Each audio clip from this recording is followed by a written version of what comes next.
I'm a little bit under the weather today, and it's not too bad considering it started yesterday. I just feel a little bit clogged up in my throat, and it'll probably linger for a week. And yesterday it was quite painful to swallow. And yeah, it's getting better. I've taken a lot of vitamin C.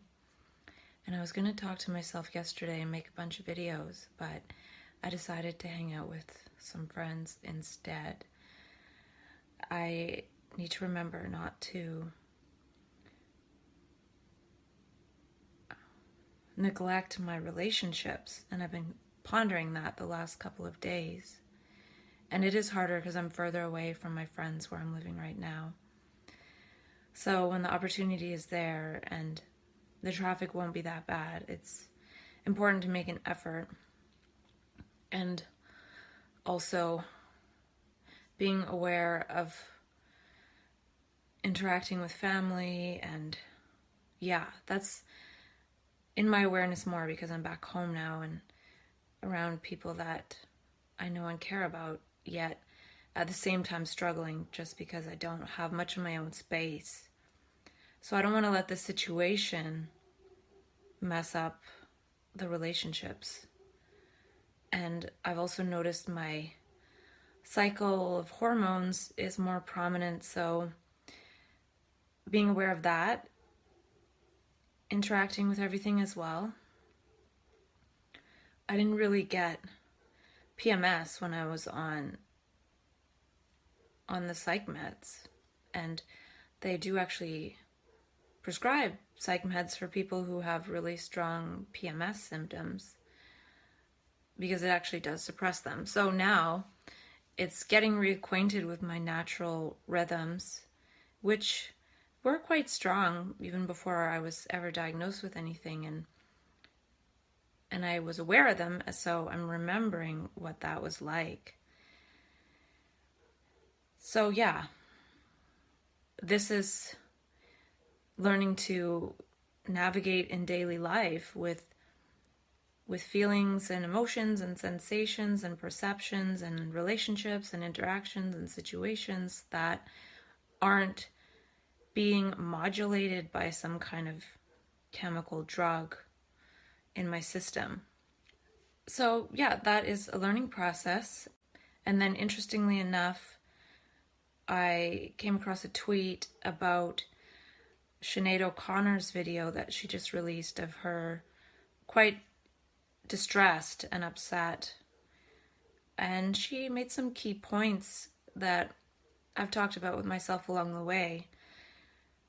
How people in crisis and struggling and with these types of challenges really do need care and concern and to be reached out to with love. And it seems like her family is not talking to her at the moment, and she seems quite hurt by that. And not to go into that, but yeah, so relationships with family, that's something that can be really challenging when one gets labeled. And she talks about the stigma, and yeah, there's so many factors. And she also pointed out maybe if she was dying of cancer, she'd be received more compassionately and empathetically, but she's dying of an emotional challenge at the moment, so she is saying. And I've been there. It's really, really painful. And also she said to people to go and get to know your psych patients. If you're 16 or older, go get to know your local psych ward and go visit people. And that'd be interesting. I never thought of it. Sort of how people volunteer to go visit old people. Well, imagine people volunteering to go hang out with people in the psych ward and just be there to listen and show that people care. Because a lot of people do get rejected by their family when they are labeled with a mental illness. Because a lot of times when somebody's in crisis and distress, it's not pretty. And so if there's family members around, a lot of the distress is going to get projected onto family members, whether it has something to do with them or not. or it'll translate it into how it sounds like it all has to do with the family when not all of it does per se. Who knows? It's different for everyone. But what I'm saying is, if there's a white wall around, somebody might yell at the white wall. If there's a family member around, somebody might yell at the family member. And the white wall is not going to take it personally, but the family member is. And then that, again, is related to how we really need an impartial witness. And she talked about how strangers have been the most helpful. And oddly enough, I was listening to one of my videos last night, and I was talking about how I went to live with strangers when I went to supported housing, and how that was really helpful because they didn't know me, and there wasn't that projecting onto family thing happening because they weren't family. So it provided space, and that was really helpful. So yeah, I was talking about that in the video I watched, and then this morning I saw the tweet and watched Sinead O'Connor's video. And she also pointed out something that I've said to myself a number of times, is that if I didn't have my family, I'd be homeless. She doesn't have her family right now, but she has means and money. So she's not homeless, but she said that if she didn't have money, that she would be homeless. And she was pointing out that there are so many people with the same story out there that are homeless or struggling, and they've just been rejected, and that is the stigma that is killing people. So it was sad to see her in such distress, and I was watching yesterday a bit of a video on YouTube put on by the Zendo Project, which is a project for psychedelic harm reduction that they created at Burning Man, and they do it at other festivals too. And the video is called Zendo Project Psychedelic Harm Reduction, Burning Man 2016 Volunteer Training. And at around the 11.5 to 12 minute mark, the woman speaking shares that these troubles that people go through when they take a psychedelic are pretty much the same as people who go through something that is labeled as a mental illness. Not necessarily exactly the same, but very similar features. And she actually said that the Zendo Project, part of what they're hoping to do as they build, is have a Zendo, which is a place where people can go and have someone sit with them and just witness what they're going through, and not judge and not try to fix and not try to help. In that state, someone doesn't really need help. They just need love, care. They need somebody there to listen, witness the ugliness, the greatness, the everything in between, and have that be okay. And the process moves. So their planning, or their dream, is to have a Zendo outside every medical facility. So maybe people would go to the Zendo, and then if they need actual medical treatment, then they would end up going to the hospital. But they're saying a lot of it can be reduced or prevented in terms of needing medical intervention if people were received in these compassionate ways. Because at these festivals, people, if they were having a bad trip, they'd be restrained, arrested, all these things. And that's the same thing that happens to people in an emotional, spiritual crisis, and they get arrested and taken to the psych ward. So it's the same thing happening, and it's the way people are being received is the big problem. So I thought that was interesting to watch the video, because what they're doing is really cool, because they're using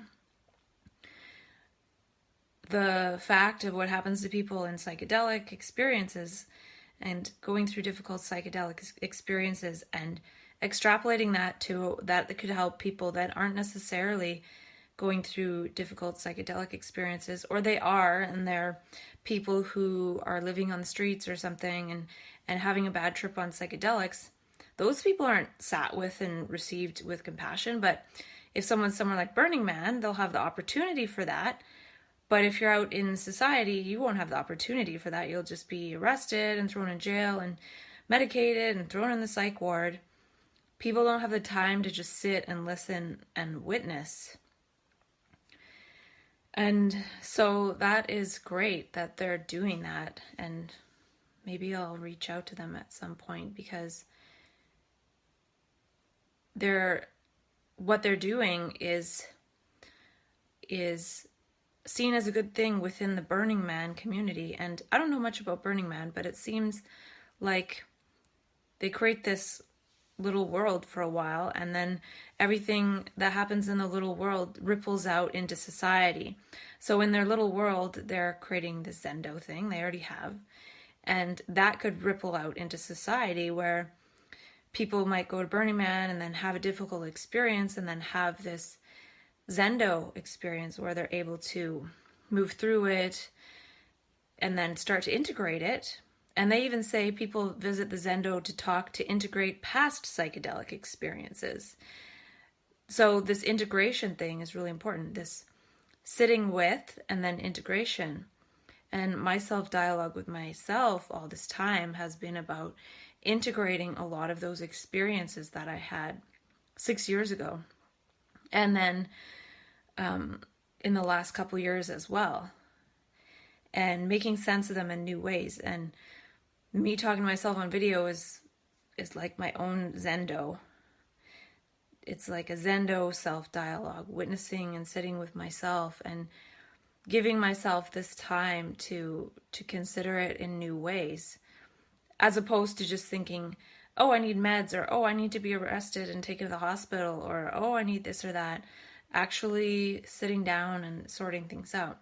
So it's a really cool video, and I haven't quite watched all of it, but I will watch more of it. So much to look at and go through. And I don't seek it out. It's just mailing lists that I'm on and tweets, and that provides enough fuel for the day of things to consider. So around the 12-minute mark, they say how we respond to psychedelics is the same way we respond to mental health crises. And then they went on to elaborate on that, and it's really good. And I'm hoping after some of these videos that I make, I'll speak less about the content of what people say and just point out the videos, because I don't know if I should be repeating what people say so much or what, but I'm confused about that.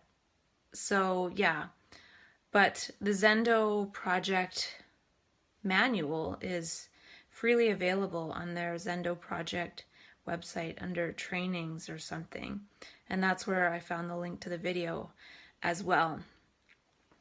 And I found the Zendo project manual, page 16 to 21, everything that they outline in that in terms of what's happening in a difficult psychedelic experience are things that are possible, and I've experienced myself in my difficult involuntary psychedelic experiences where I didn't do any psychedelics, but I had a psychedelic-like experience, and it actually went on for a lot longer. So that's the thing with the psychedelics. You can take them and a lot of the time, most of the time, one can feel like, okay, this is going to end. But when it's initiated by one's inner pharmacy or one's inner biochemical processes, or the energy that invokes those inner processes to start, one doesn't really know when it's going to stop. And that's the trouble. It's hard to take it for a really long period of time. So in the manual, I do want to talk about it a bit because it's so important, and I'm so grateful that they're doing this and then extrapolating it to mental health. They're starting with this microcosm of psychedelic experiences at Burning Man and other festivals that are difficult, and seeing that it's applicable to mental health in general in the greater community and the world. And they were saying in the video that people are reaching out to them and saying, wow, this is so applicable to mental health. So that's great, because there's a framework of spiritual emergence, and perhaps this might merge with that in some way, shape, or form at some point, because there are people doing this type of work in mental health saying we need compassion, we need respite, and there are some respites in the US, and I don't know about Canada.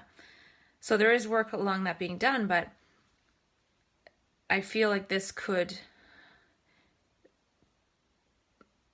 speed it up because somebody else is doing something similar in the psychedelic type framework and extrapolating it to mental health. Because actually one of the guys that came on and started talking said that he was at a festival, I think, and did some psychedelics, and he went into like a 2 or 3 month experience, and it took a lot of help from people and family and doctors to get him to integrate. And so sometimes psychedelics can lead to longer experiences.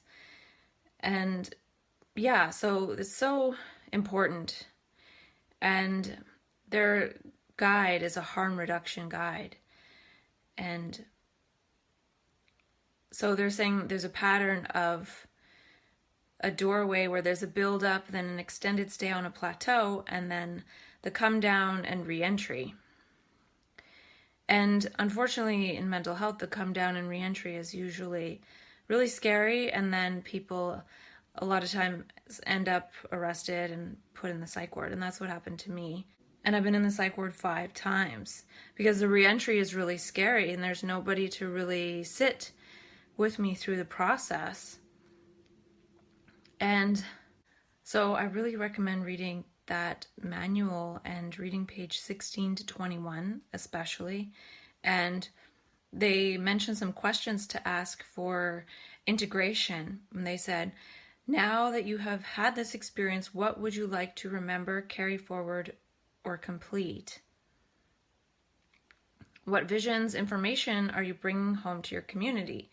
And that one resonated with me because I felt from those experiences that there is a lot that I want to share and bring, but there's no real open line of communication for that. The main open line of communication is communicating symptoms to one psychiatrist, but there's no real open line where people are really interested and curious about what the experience was like and what one might have to say from that. Maybe more so if one takes a psychedelic, one might be able to say, oh, I took LSD and I had all these messages and these are what they were.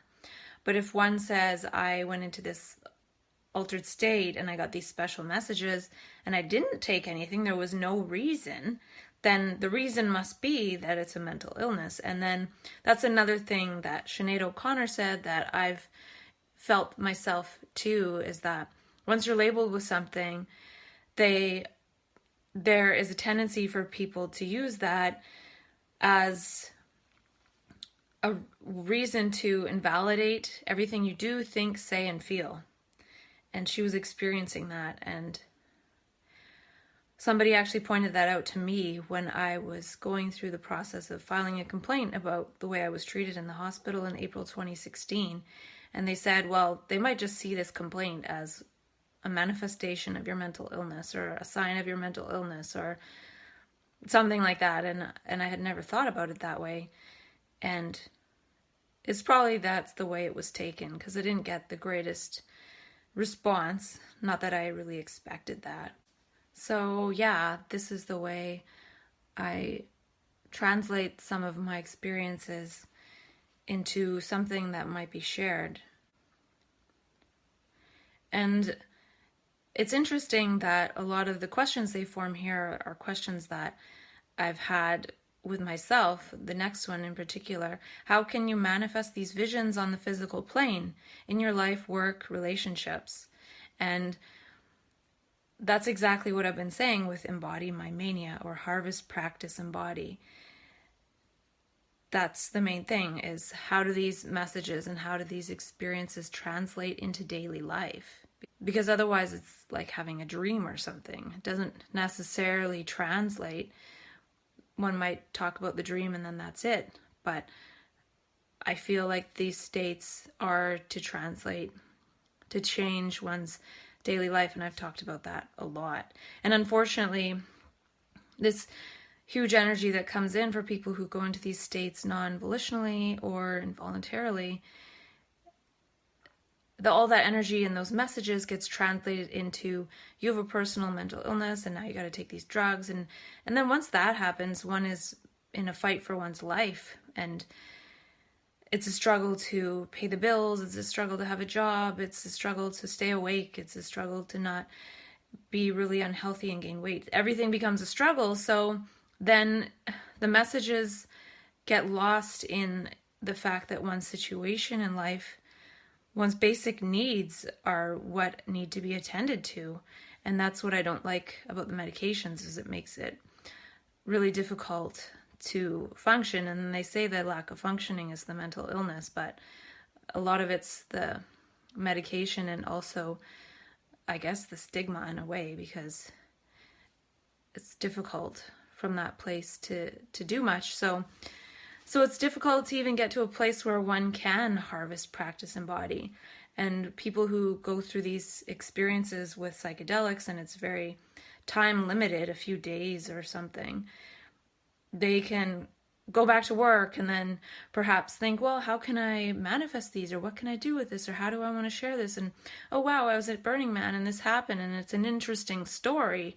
Whereas when this happens to someone involuntarily or non-volitionally in daily life, and it goes on for months, and then one doesn't have a job and it's hard to function, and then the family is not around as much, and I'm talking in general, not specifically, then it's very difficult to even have the energy or anything to think, well, how can I harvest, practice, embody, or how can I integrate this, or what does this mean for my daily life when one is living in poverty? And yeah, so I feel fortunate that I'm not part of that type of trap anymore in terms of being on the medications. And they say, what was your intention before taking the substance, even if it wasn't conscious, and how did your experience reflect your intention? So this doesn't directly relate to mental health, but it does indirectly, because oftentimes, at least after the first time, after we're labeled, we see that the intention of whatever's happening is that it's related to mental illness. So our mind is intending those types of frameworks around the experience, so we don't necessarily intend to learn or intend to harvest special messages or wonder what it's all about, or wonder, how can this manifest on the physical plane in daily life after this experience ends. We're more wanting it to end and seeking out means to end it, or ending up with more interventions through the mental health system, because it's just seen as scary and needs to stop. It's not seen as something that will run its course, because there's no space. So if the Zendo project helps someone for a day or two or a couple hours, people who go to these spaces and states non-volitionally or involuntarily might need a month or 2 or 3 to let it fully run its course. And we need a lot of love and care and compassion. And there's none of that out there. So we don't have a come down and re-entry that happens after the plateau. It's usually intervened with. And then since nobody really has the opportunity to go fully through it, we don't know what that even looks like. And there is some on that in terms of the Soteria house and Diabasis house and different models that used to exist in the 1960s and are making a little bit of a comeback. So there are people out there who have been able to go through these completely and not be put on medications and stuff, but it's very rare. So because the intervention is always the same, and it's hospitalization and medication, and people are told they'll likely take these for their whole life, then that's what it is. So whatever the intention of that energy coming in is taken over by the interventions of mental health. So we don't even know what would really unfold. And they ask, how does your experience affect your identity? Who is the person you want to become in your life, and how can this experience contribute to your growth and expansion? And what are your intentions in life, and how did this experience contribute to your larger goals and desires? And imagine if people were asked that after they had a so-called mania and psychosis, instead of being told what they're told. We're not really asked anything except very particular questions that, depending on what we answer, can pretty much guarantee us a life as a mental patient. So that's one part of that. So much more to explore. It's definitely a theme in my talking to myself that we need safe space to be and to feel and be angry and upset like Sinead O'Connor is in her video, and have people unconditionally witness that and allow it to move.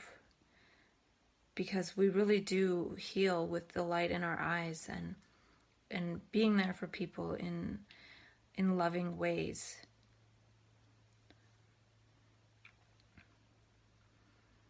My heart goes out to her.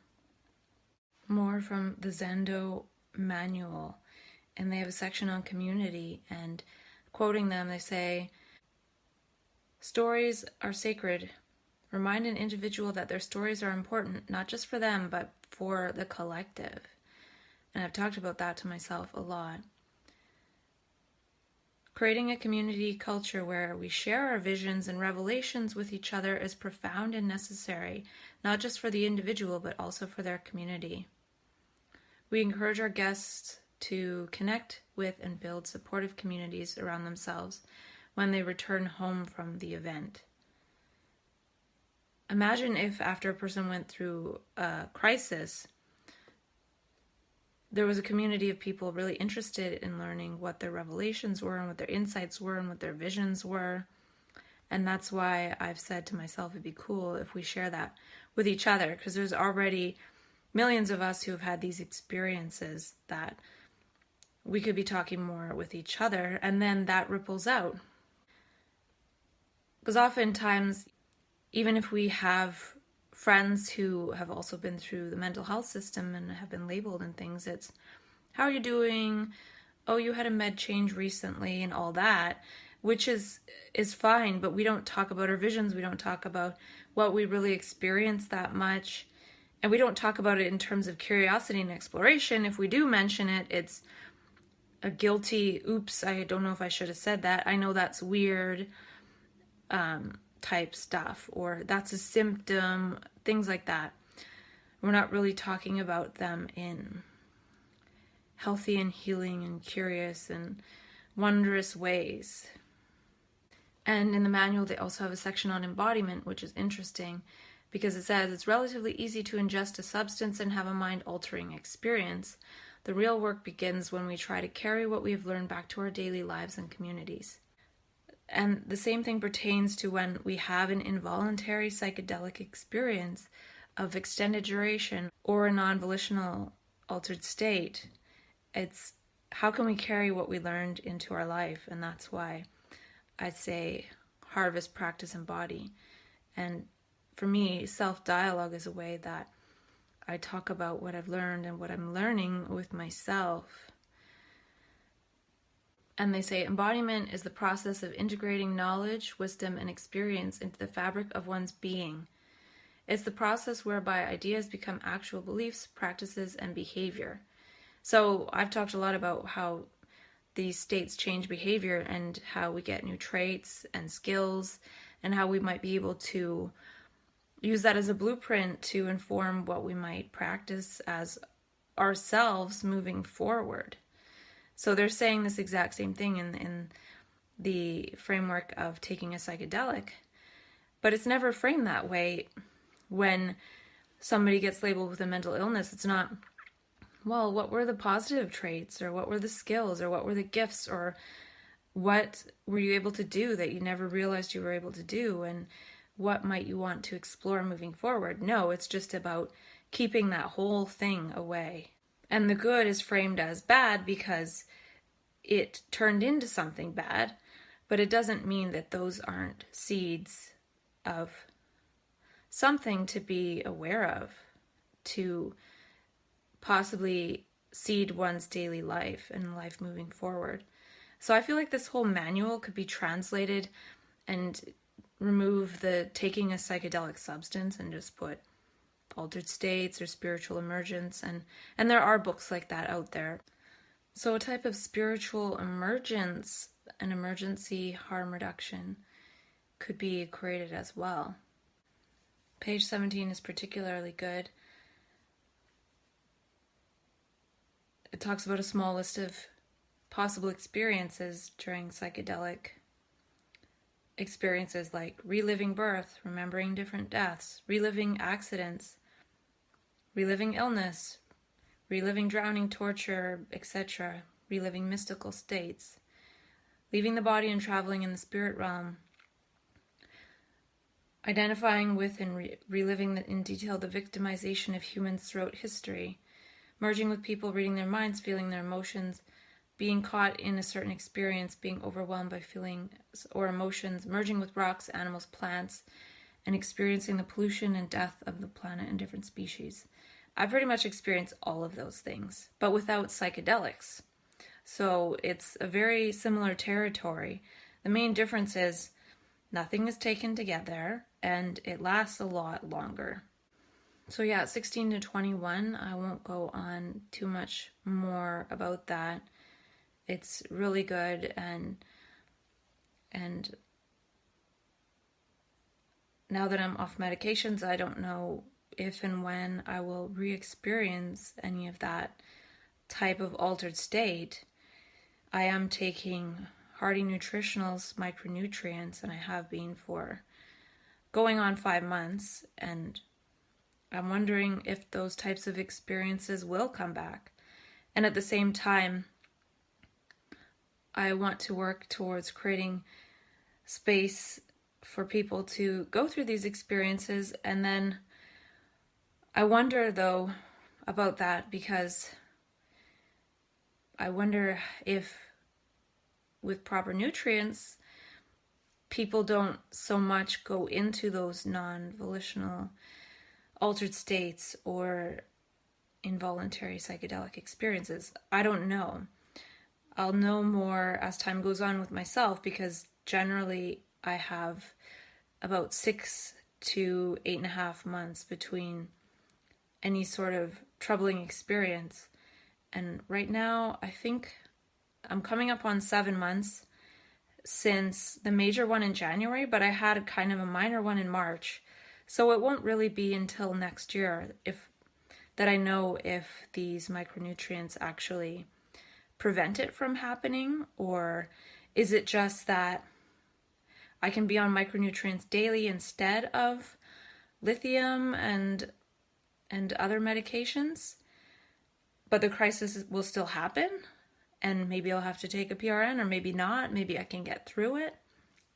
So I still don't know if this prevents crisis, but right now, after being only on the micronutrients for nearly 3 months, it's seeming like I can exist daily on the micronutrients. So we'll see if it prevents crisis. I don't know. So what I'm saying is, I could go around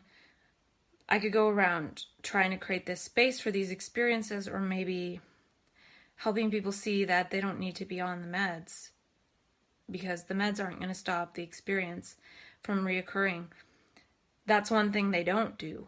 They don't prevent so-called relapse. People have more and more relapses, and I feel like the meds actually contribute to that, because they just block one's ability to meet life, and it's modulated. So then there's a buildup of stress in the background because it's a modulated way of being. And so all this, it's not dealing with the things that led to that crisis bubbling up in the first place. So as time goes on, and especially being labeled with a mental illness, one is going to have even more stress.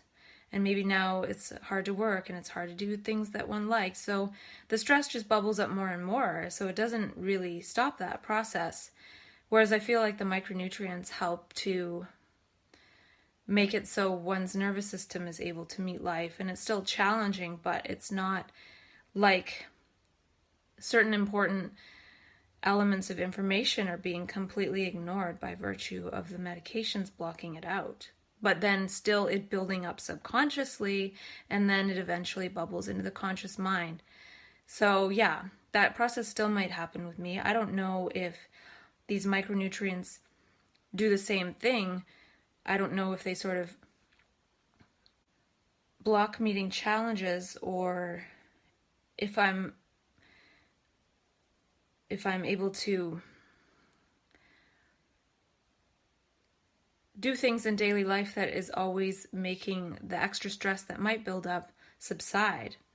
And it's stressful for the body to process medications, and now my body's not having to do that.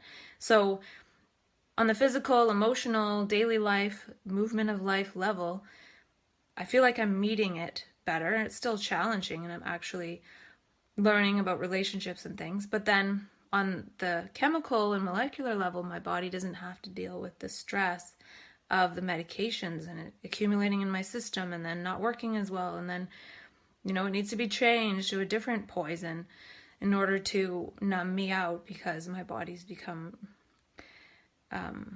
adapted to that one. So yeah, I'm not sure how it works, and time will show perhaps what is going on there. And I remembered something that I heard in the documentary Masks of Madness, where Dr. Abram Hoffer, who was one of the founders of nutrient therapy for mental health, he, I believe, said that 80% of so-called mental illness has a nutritional component or basis to it. And that's a lot. So one could set up 1 million zendos around the world when maybe we really only need 200,000, because 80% of it could be remedied with some kind of nutrition. And if it were the opposite, if it was 20% nutritional, maybe it's best to set up 1 million zendos. But if it's 80% nutritional, maybe moving into this nutritional component is important. So I'm just wondering where I want to put my energies for the next part of my life. Do I want to say, we need to set up all these respites, or do I want to say, look, you can live your life without having to take these medications, and you can meet the challenges of life, and you won't have all this stigma and stuff because you're not taking the meds. There'll still be some, for sure. It's difficult to escape all of it, but yeah, so it's probably a bit of both, and yeah, I wonder. And I've been spending a bit of time trying to get organized with everything that I've talked about with myself so far. I typed all the dates and time lengths of my videos into a spreadsheet, and I'm not quite finished, but I did get all the times in, and by doing that, I figured out that I've created 160 hours of video, and that was probably more like 200 hours that got edited down, and it probably took 300 hours to edit all that, and it probably took a couple hundred hours to write all that stuff down, and all the time wandering around thinking where to do the videos and blah blah blah. It's probably, I would say probably 800, and all that I think about it, it's probably 1,000 hours. That's my guesstimate. Maybe less, maybe only 500. I don't know. No, it would be more than 500 for sure. It would have to be at least 700 hours, which is, if I average it out over a year, it's about 14 hours a week. Actually, it has to be more, because there's uploading time, and then there's the time that I'm making the titles of the things and fixing the upload, etc. So it probably is at least 1,000 hours. So it's 20 hours a week. This has been a part-time job for me for the last year, so I don't think it's just a hobby. So yeah, I need to get the audios fixed up in order, and then also maybe upload them to SoundCloud and get things more ready, and still determine whether I need to create a business in the meantime, but do that a little bit later and get organized in the meantime.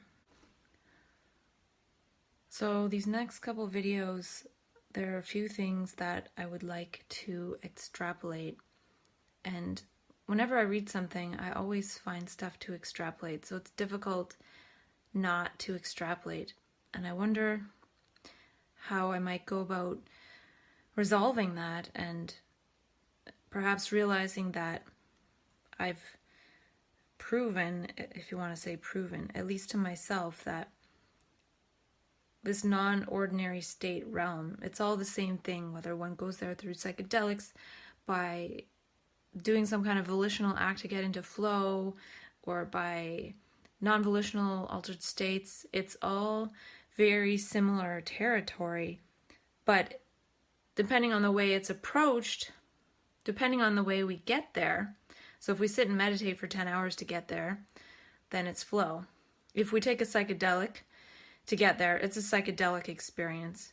If we don't necessarily do anything, and maybe we have some trauma and we're stressed in crisis and we go there, well, then it's a mental illness. So it's all, in a way, how it's initiated. But if we get over the fact of how it was initiated and see that there's learning, there's messages, there's something there to inform our daily life moving forward, which one can more easily do if they go into flow through something like meditation or something volitional, because they're volitionally doing something in order to get a state change, to learn something or be more creative or produce something. So we're doing something in order to get something. Psychedelic, we're trying to do something in order to get away, and then sometimes we can see it as a valuable lesson and maybe integrate it, or maybe we're just like, well, I want to feel that great again, so I'm going to take the psychedelic again,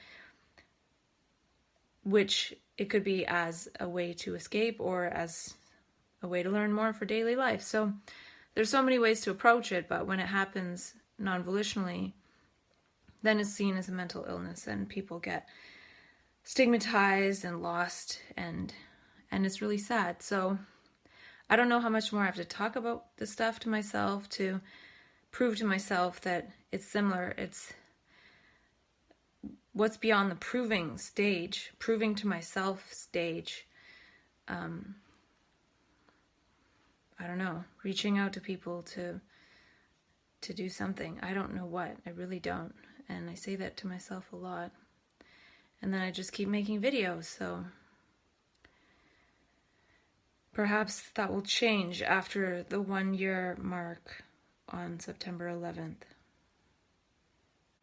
And in saying all that, I do need to remember as well that I've been off meds for 3 months, and I am, in a way, relearning how to be in the world with a clear nervous system, not modulated by these drugs. So I'm going to feel my relationships differently. I'm going to feel my friends and my family and everything differently. So I am getting reacquainted with that, and that's an important thing to do. So I don't want to get too far ahead of myself at the same time and think that I really know something, because I don't. It's starting again from the beginning.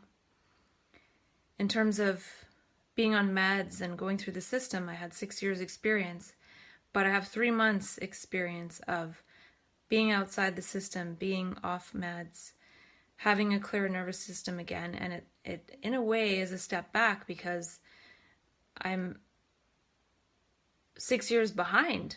My nervous system was modulated by meds for 6 years, so it wasn't properly calculating things.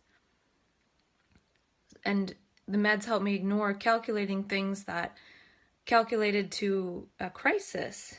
So those things may come into awareness now that the meds aren't there. And perhaps in a more embodied way, because being on the meds, it just comes back as more crisis, and then more meds and more this, and it's not really dealing with it. It's dealing with the symptoms, which aren't necessarily symptoms if I can meet things that come up in daily life. It's when I'm not meeting daily life that it accumulates and then turns into a big crisis.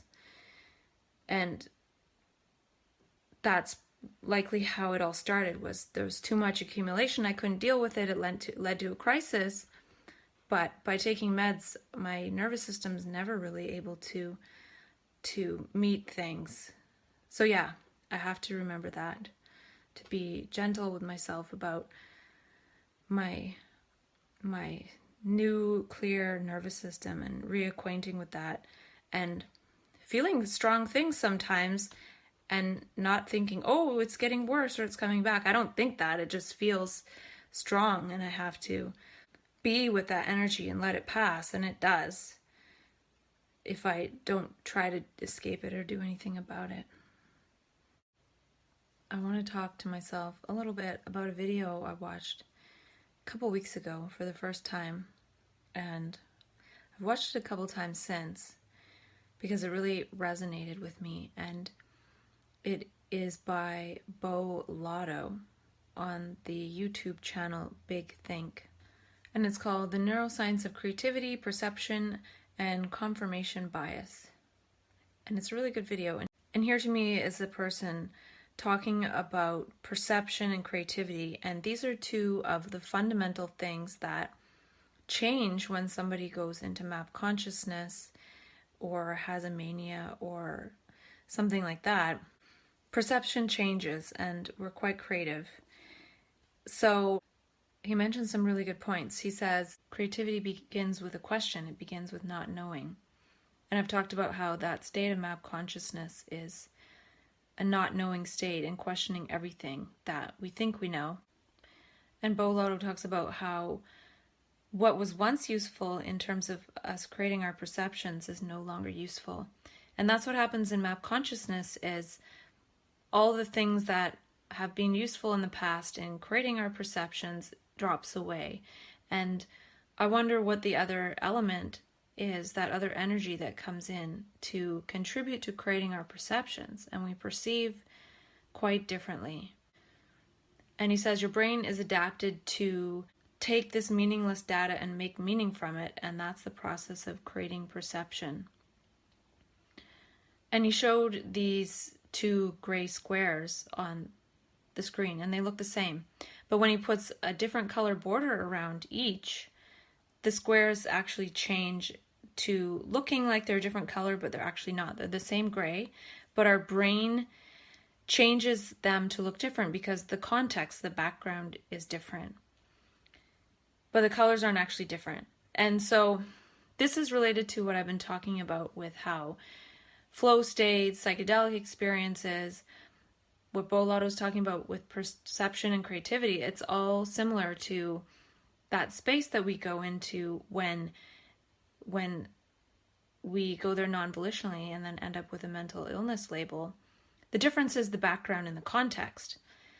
So if we went there without taking any substance, or without meditating for hours, or without doing some kind of creative activity, then the background context is, well, it's a mental illness. Whereas if we did something to get there, the background context would lead us to interpret it in a different way, which is going to create a different trajectory in our life. So the trouble is, when we're not sure how it's all happening, when we're not like, oh, I took a psychedelic, or I was meditating, so that's why. When we don't consider it for ourselves, then that invites others to come in and interpret it for us and put a framework on us that is going to limit us for the rest of our lives. So we're vulnerable, and then that vulnerability is taken advantage of. And of course, that's not what Bo Lotto's talking about in his video, but I'm extrapolating to my own context. And he says that our brain takes meaningless data and makes meaning out of it, and that's the process of creating perception. Well, all the context that we have in our mind to inform our perceptions or create our perceptions, that gets suspended when we go into map consciousness, and something else is involved in creating our perceptions. And this is something that people can do by taking psychedelics, and all of a sudden they have different perceptions. There's something coming in other than the regular processes to create perception. this can happen non-volitionally as well. So what other element is coming in non-volitionally to make other perceptions than our conditioned assumptions would? And Bo says, when we hold on to assumptions, they create attractor states in your brain and they become very stable. To me, map consciousness is a different attractor state in the brain, and it is stabilized for quite a period of time. So map is a different set of attractor states. It's a natural state of why and what if and questioning and not knowing. And we question all our prior assumptions naturally without even trying to question them. It's the living out of that state that, through the daily life experience of it, gets us to question our assumptions. And when those other constructs aren't operating, we actually feel quite powerful. And then when we feel powerful and have that assumption, we're going to perceive those elements of reality that would confirm that and move towards more powerful and powerful ways of operating and behaving and being. And again, that usually at some point bumps up against the world that has been the traditional one for us. And this questioning assumptions, I feel, relates a little bit to how sometimes in those states we even question if our family members are our family members. Sometimes we feel like they're not. But really it's just a space of questioning all assumptions. We assume that a person looks like and talks like and acts like our family member is them. But since there's such a deep questioning of all assumptions, we even question that. So the fundamental of that isn't that we're mentally ill because we think that maybe our mom isn't our mom. It's a sign that our brain is questioning everything. And maybe that's a space to engage in dialogue, to approach a person with curiosity and care, to help one to reconnect with some assumptions that are possibly important. Not to feel like, well, they're saying I'm not their mom or something, so they must be mentally ill. And if we think we can fly, it's not they're mentally ill because they think they can fly. We're questioning the assumption of gravity, or at that moment we might feel like a bird, so we're questioning whether we're a human. And it doesn't mean that we can never be reconnected to the fact that we are indeed in a human body, but it shows the power of when all those assumptions are suspended. That's actually what gives us access to feeling like a bird, or feeling like maybe this person next to me isn't really my family member, or whatever, because we're questioning everything. And Bo says, how do we see differently? By engaging the process of creating perception. And in map consciousness, something else comes in to engage the process of creating perception. And it's not as much that something else comes in, but that structure that usually is involved in creating our perceptions and repetition and habit and routine drops away, and we're free to look at life, and some other energy comes in to bring new meaning to that perception than just looking at a cement wall and thinking it's a cement wall. We might notice something interesting. We might feel like we could climb it. We might think that we can move through it. We might think that we can paint on it. We might think that we could create a statue out of it. So instead of just looking at it as a wall, we look at it creatively. So the very way of looking in map consciousness is creative. And then that will bring in creative perceptions because there isn't that habitual structure operating. And Bo says, embody the fact that everything you do is grounded in your assumptions. And this creates the possibility of seeing differently. And that's a challenging one for me to wrap my head around in this state of consciousness I am right now.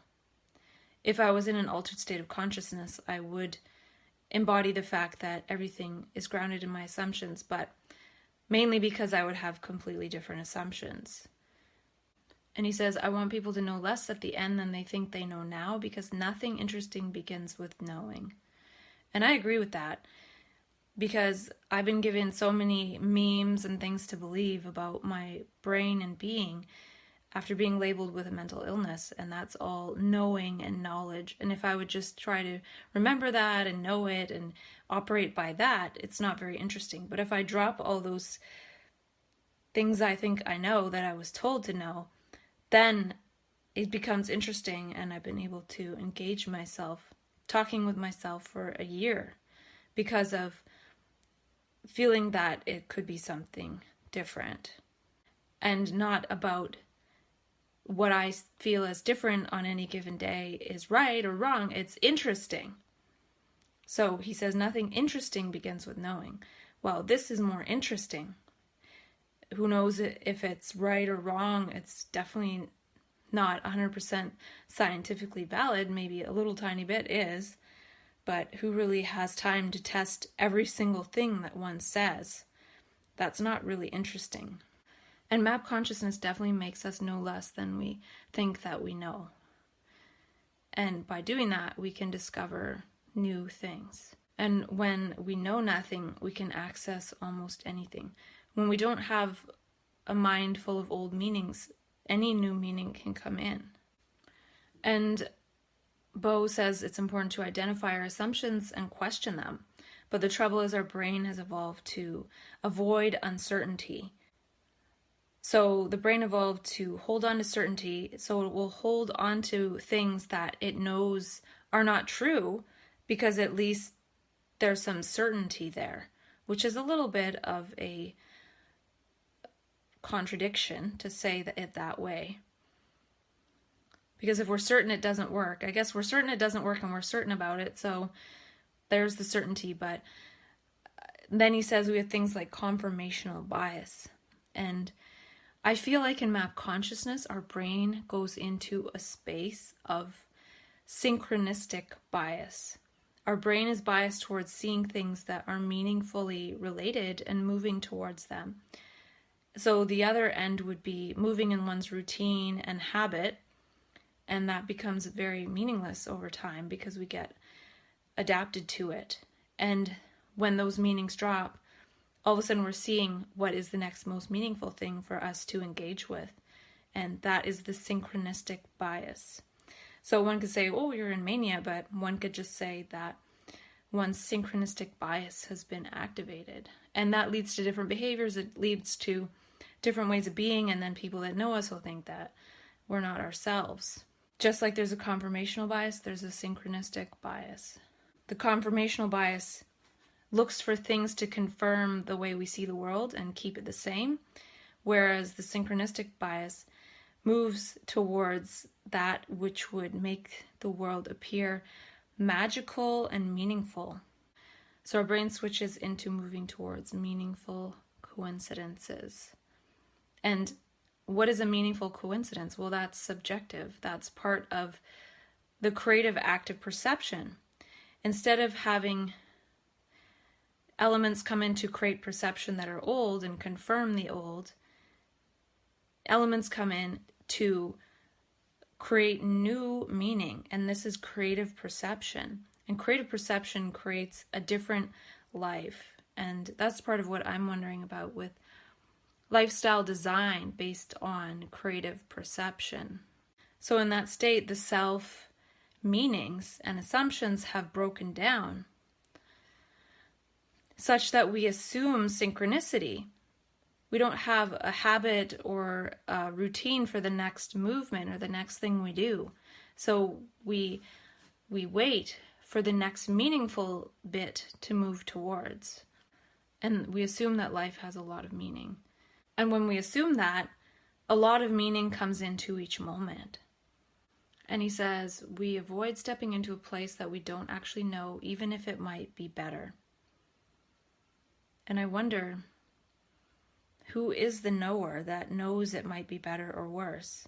The self itself is analyzing everything in terms of better or worse. And when that whole bit breaks down, it's not about better or worse, right or wrong, good or bad. It's actually about meaning and creativity. So even the thought of this is better is the self, and that is actually going to get in the way of creative perception. So we actually need to subjectively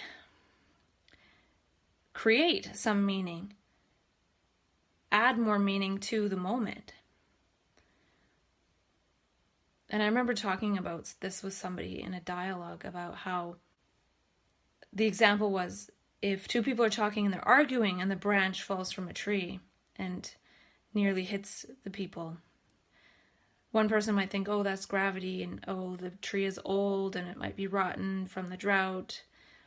And the other person might think, whoa, the tree dropped because we're arguing. The branch dropped, and that means we should stop. Which one's more correct, and what does it matter? Maybe our ability to inject creativity and meaning into our perceptions is important, because otherwise, if we're always injecting science into our perceptions, or the self and the habitual thoughts and meanings, then it gets boring. Life feels meaningless. And of course, that process of injecting meaning could get out of hand, but why can't we be playful with our perceptions? Why can't we create any meaning out of any event that we want? And we shy away from this, for sure. The self is a belief that believes itself and its conditioned and remembered meanings. And when that whole structure, the whole root of it falls away, then what is there to add meaning, and how would our life unfold? And Bo says the brain only ever makes small steps in ideas. We can only ever shift to the next most likely possible. And in the ego sphere of consciousness, the next most likely possible is probably a routine, a habit, a program of some kind, a conditioned reaction. Whereas in the meaning sphere, a small step is actually a big leap when viewed from the ego sphere. So in that sphere, big leaps are small steps. And one can move in terms of big leaps when there's leaps in meaning. And Bo says the next most likely possible is determined by its assumptions. We call it the space of possibility. So in map consciousness, our space of possibility changes drastically.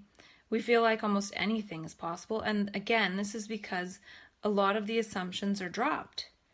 Even the assumption that we need to go to work tomorrow, or even the assumption that we don't have money or we do have money. There's a lot of things that are dropped. So the possibility sphere opens hugely. And Bo says, you can't do just anything. Some things are just impossible for you in terms of your perception, conception of the world. What's possible depends on your history. So in map consciousness, our perception and conception of the world changes. And so what is possible changes immediately. So he says what is possible depends on your history, but in map consciousness, a lot of our history drops away. So that's not necessarily always true, that what's possible depends on our history. But we move in that sphere of possibility and meaning and map consciousness for a certain period of time. And eventually our history in terms of our family and things like that does catch up with us. So it seems like the whole human history is what makes it so that open space of possibility doesn't stay possible indefinitely, because people just can't exist like that. They haven't. It's not part of human history. And if they do, then they're witches, or they're this, or they're that. So it's not safe to actually be in an open space of possibility. It's safe to be in a routine, in a rut, in a habit. Map consciousness is a new conception of the world. It changes our space of possibility. It suspends our assumptions. We are our assumptions, and then we are not. When we have no assumptions psychologically, we feel like we can do anything. And Bo says, where does this leave us with creativity? We have this concept that we are linking things that are very far apart, but the brain never does big jumps. What's really happening? For me, map consciousness is one big shift, one big jump out of the ego sphere, or out of all the conditioned meanings, habits, routines. And it could be a small step. But after that small step or big jump out of that sphere, any step we take is actually a small step, but from the sphere of our past it would look like a big step. So it might actually be a small step for us to get on a plane to the other side of the world when we're in map consciousness. Whereas in ego consciousness, that would never even enter our awareness. So this relates a bit to how when we're being asked, well, why did you do this? Well, why did you do that? Why did you get on a plane to here? Why did you go there? Why did you do this? This is out of character. Really, we're in that creative space of our space of possibility being so huge that it was just a small step for us when we're in that space. So they take that as a sign of mental illness, not as a sign that our possibilities have been opened up because our assumptions about life and the world temporarily were scrambled and dropped. So in that space of map consciousness, everything is a small step. Imagine if we could say, when being interrogated by a psychiatrist in the psych ward or something, why did you do that? Why did you give out flowers on the street? Or why did you get on a plane to a different country? Or why did you do that? Imagine if we could say, well, my assumptions dropped and my space of possibility expanded so much that it seemed like the next most logical step. Bo Lotto says, and continuing with what he says in the Neuroscience of Creativity, Perception, and Confirmation Bias on the Big Think YouTube channel. He says, for the person being creative, all they're doing is making a small step to the next most likely possible based on their assumptions. So one could say for a person in map consciousness, in mania, all they're doing is making the next small step to the next most likely possible based on their assumptions. And Bo says, the observer wonders how they link something so far apart, because for the observer, they are far apart. And one might say that a family member wonders how they did something that is so out of character, because for the family member, it's so out of character when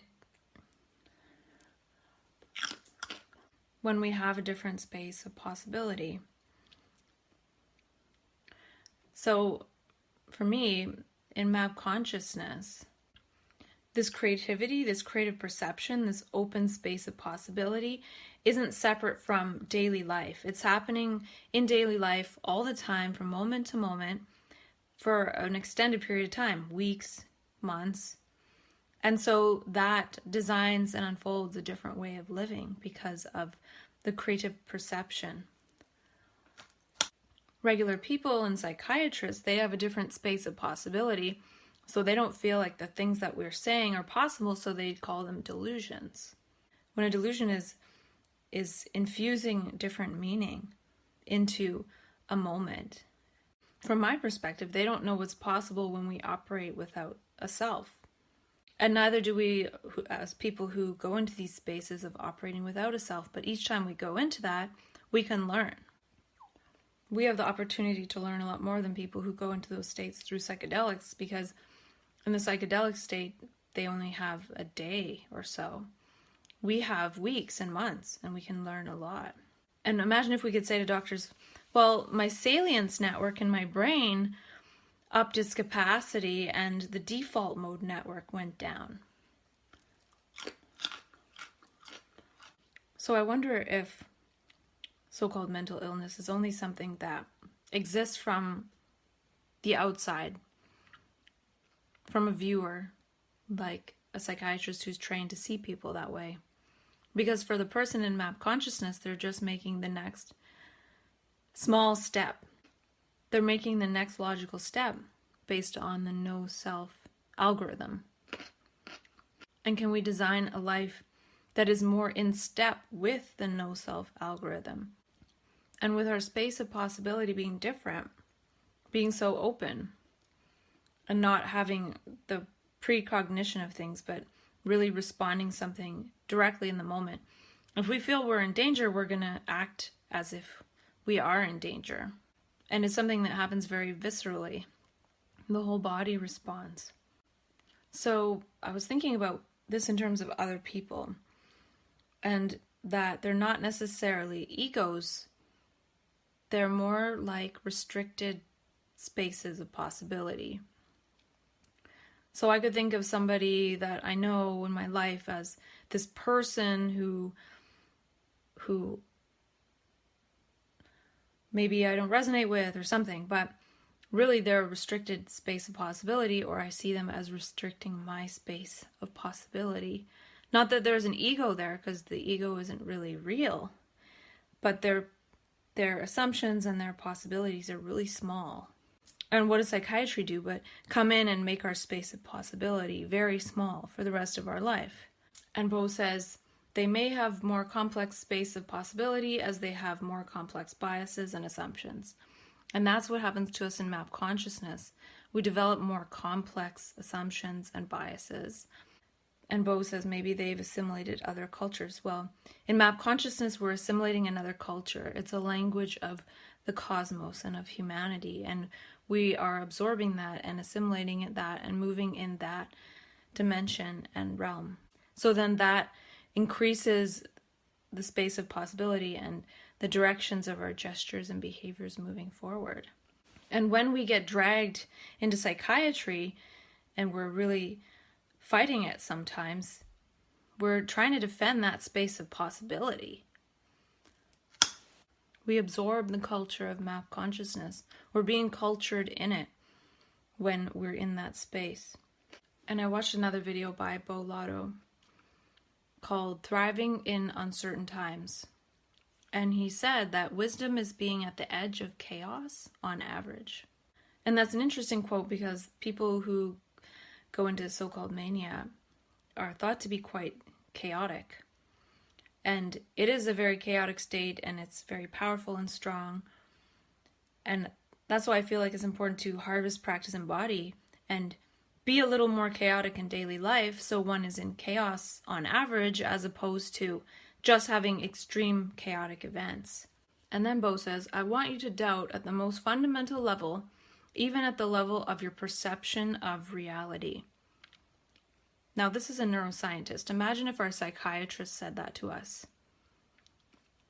What if we said to our psychiatrist that I'm doubting at the most fundamental level, even at the level of my perception of reality? Because Bo is inviting us to do that as people in regular consciousness, yet when that happens non-volitionally, then we're seen as mentally ill. So it kind of bothers me when there's these people out there, scientists, saying, do this and this is all wonderful, yet when it happens without us thinking that we did it, then we're mentally ill. And that's really the fundamental difference. It's okay to go there if you think you went there by your own volition. But if something just happened and there's this big change, well, then you're mentally ill. And Bo says, do you see reality?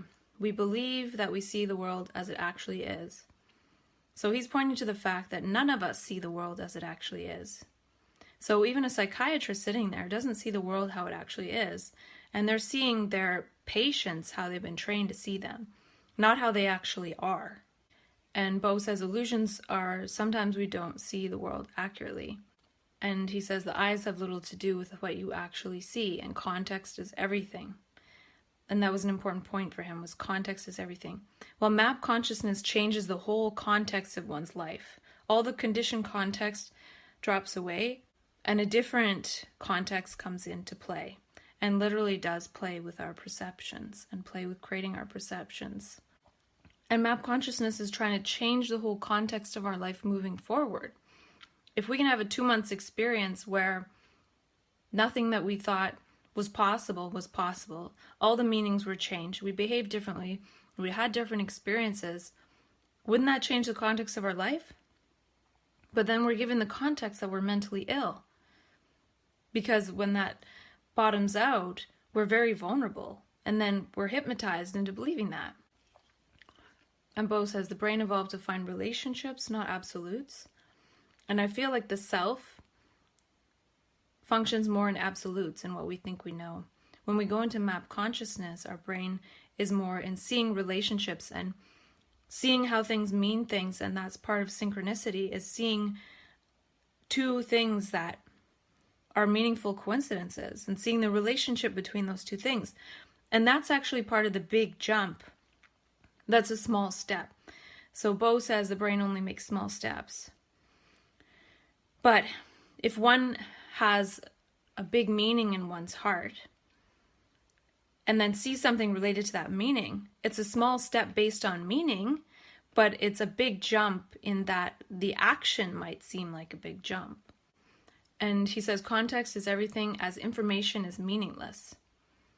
So it's meaningless without context. And that's why for this year I've gone through the process of creating so much meaningful context for myself. So that is the context that brings meanings into my perception, not just the pool of meanings that I was given after I was labeled with a mental illness. Like, oh, this means it's a symptom. Oh, this means it's this. This means I should take a PRN. And Bo says information is meaningless because it could literally mean anything.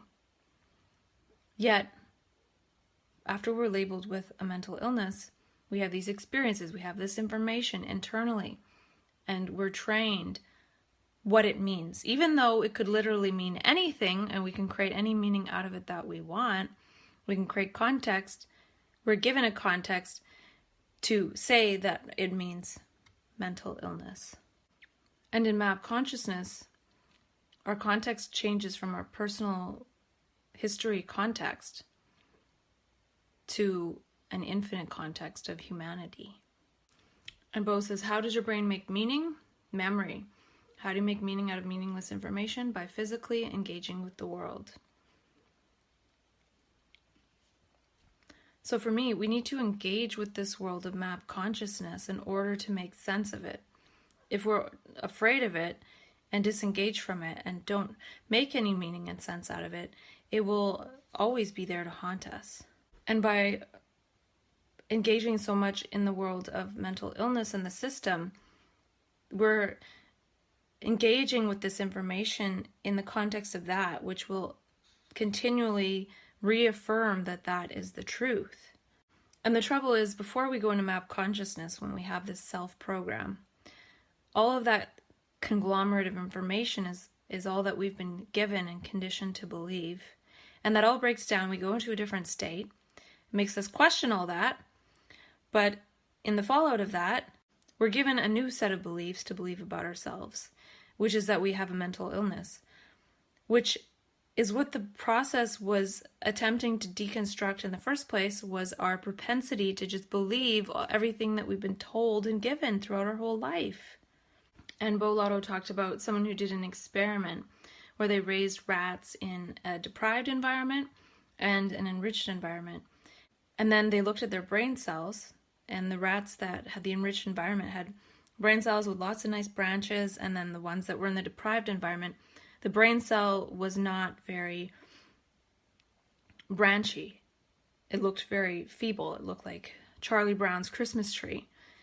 So this relates to how, when we're given a mental illness label, a lot of times we disengage from the world, and it's not an enriched environment. It's a deprived environment, deprived from social contact. And that's partly how our brain shrivels up. And then it's said to be part of the mental illness that our cognition declines, but it's not that. It's the deprived environment, and that the meds do that. They actually make us not want to reach out to the environment. So not only is it the meds chemically, it's also the fact that it leads to a de-enriching of our environment and our gestures and movements throughout the world. And then Bo said that if she raised the rats in an over-enriched environment, the rats' brains looked like the ones in the deprived environment. So it's possible to do too much, and Bo says doing too much is relative. So I feel like when we go into map consciousness or so-called mania the first time, it's an over-enriched environment, and it actually does lead to the brain kind of frying up over time.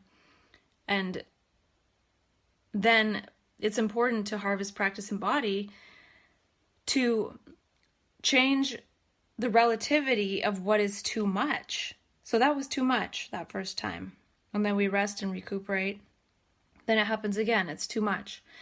But if we just wait in between and we don't do anything to enrich our environments and make our environment richer on a daily basis so that it's not relatively more rich, or if we just sit in a basement and wait for mania and then it comes, it's going to blow out our brains. But if we are in a process of learning and channeling that energy and engaging and in dialogue and wondering and making meaning and context, then that energy is not necessarily going to come in and blow out our brain cells, because we've created such a rich context through which the brain can understand these rich states. So there's a rich context for understanding these rich states, not going from a deprived context of daily life and then being in this really rich state and not having a rich context through which to hold that. And then Bo says, your brain evolved to continually redefine normality. Now imagine saying that to a psychiatrist after being in an altered state for a period of time, saying, my brain evolved to continually redefine normality. My brain was redefining a normality. And he said, a more complex world, a more complex brain. Map consciousness is definitely a more complex world than the conditioned, habitual, reflex one that we've created to live in. So map consciousness is trying to redefine normality and create a more complex world and a more complex brain. It's become too simple with its me-self structures, seeing everything as it relates to oneself and one's security, not seeing how oneself relates to the greater whole. Map consciousness is trying to redefine normality to include seeing how one is related to the greater whole and feeling related to it, not just seeing it, but feeling it, and by feeling that, acting based on those perceptions of feeling it, not feeling disconnected. And Bo says, the brain doesn't see reality, but a meaning that was once useful in the past. And I feel like this is where it's different in map consciousness. The meanings that were useful in the past are no longer meaningful. They're not really there. So something else comes in and adds meaning that's really relevant to the present moment, not looking back to the past. And by doing this, it creates different behaviors and different actions, and our life unfolds differently. And each time there's meaning infused in the moment and we act on that, the next meaning becomes available to us. And so we can go far into this territory. In map consciousness, nothing is seen as once useful in the past. One sees those elements that were thought to be useful in the past as meaningless, hence moves away from so many things. I have a little bit more to talk about on this one. I have a bit more to talk about extrapolating the video by Bo Lotto, Thriving in Uncertain Times. And he says, you are seeing the meaning of the information, not the information itself.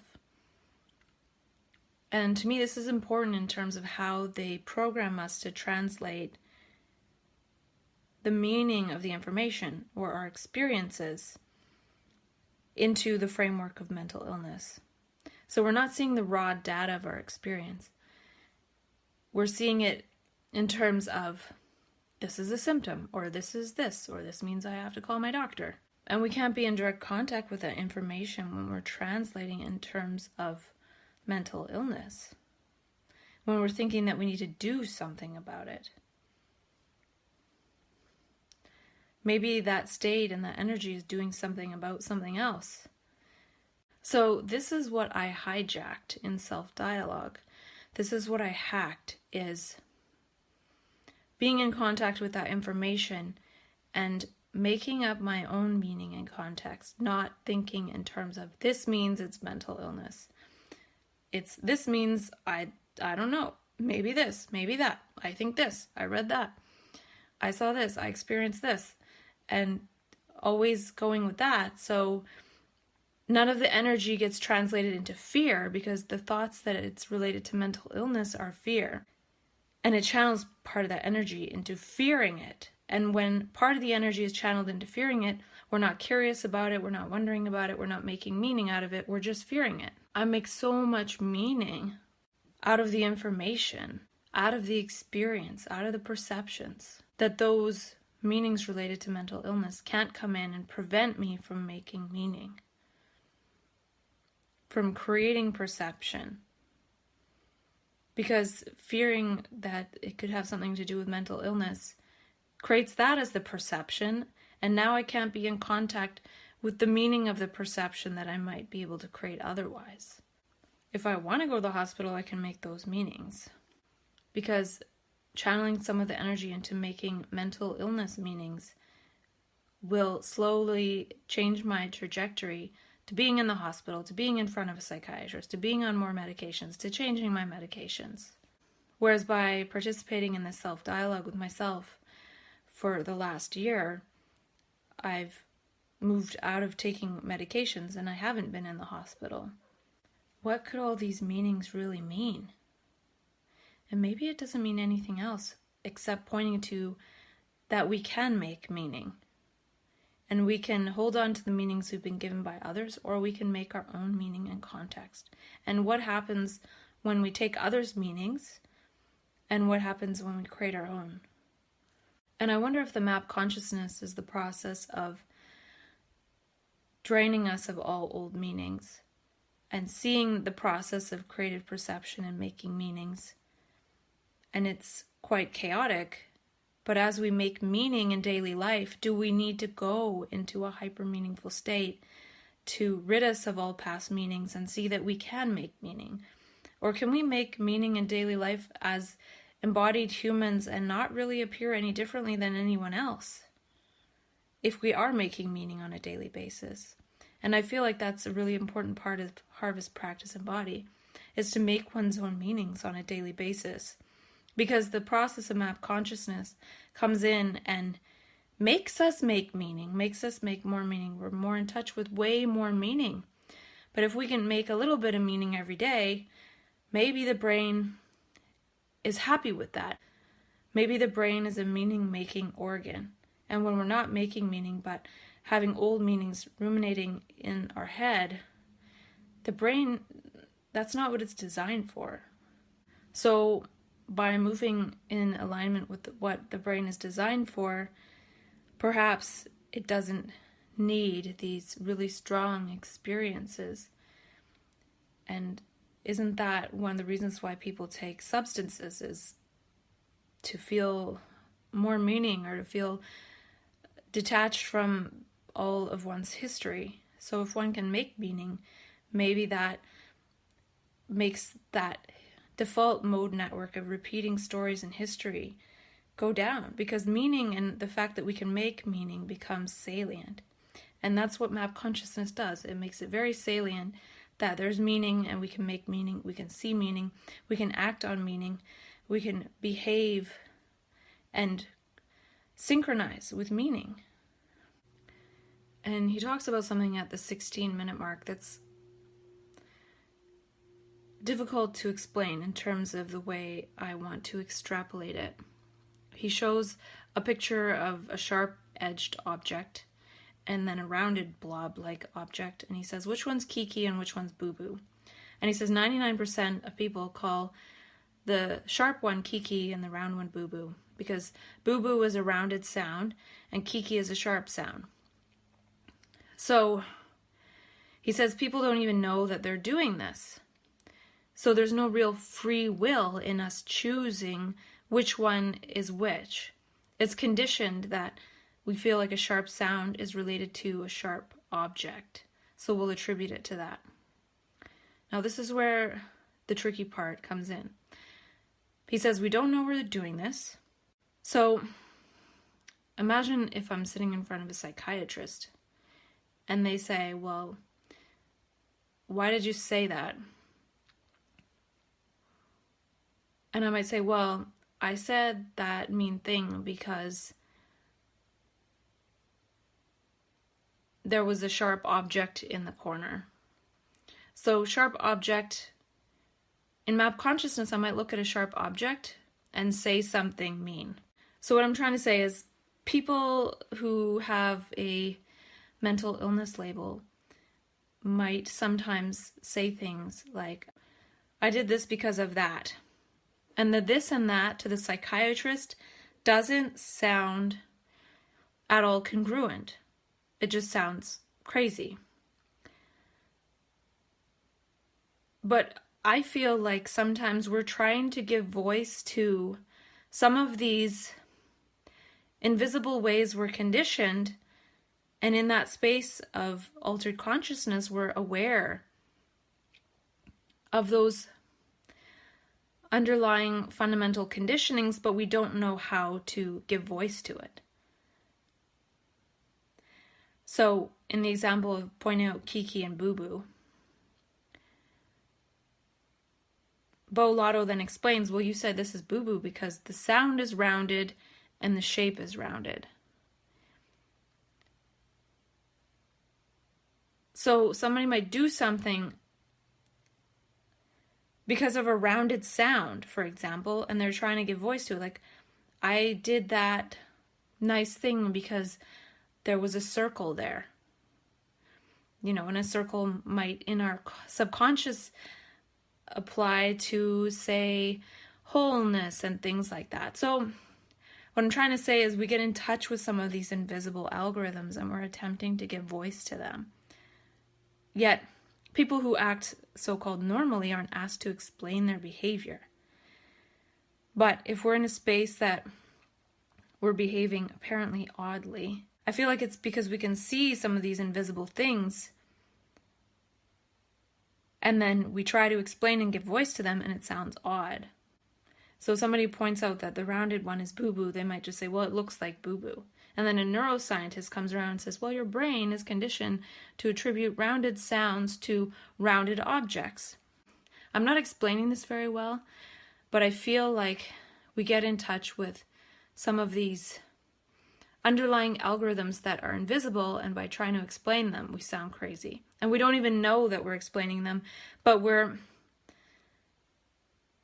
actually aware of reasons why we're doing things, but they're part of the conditioned program. So when we explain conditioned programs, it sounds weird, and especially if someone's looking at us as if that's us. So can we try to figure out why we do things and decouple from that conditioning? All that invisible stuff. And in those states, a lot of the invisible conditioning is visible, and we're trying to figure out how to resolve it, how to get away from it, how to not move in that sphere. And then we look bizarre, and then we have to explain things to people, and we might say that we ran away from a person because their face was mad or something. And that's a reasonable thing to do if we're really perceptive. We can read people's body language and things, and we're more sensitive. So Bo Lotto is explaining that there's no free will. So something else I want to extrapolate from the video is that Bo says, how is it possible to see differently? It begins with a question. What's next is based on your assumptions, your space of possibility. And I've talked about how in MAP, we have very few assumptions, so we have a large space of possibility. And MAP consciousness also erases and suspends a lot of our history, thus erases our assumptions and increases our range of the next likely possible. So when our assumptions, which are part of our history, are partly erased, this shows up sometimes in how we can think that we created something that we didn't, or that we're famous, or we know somebody famous, because it feels possible,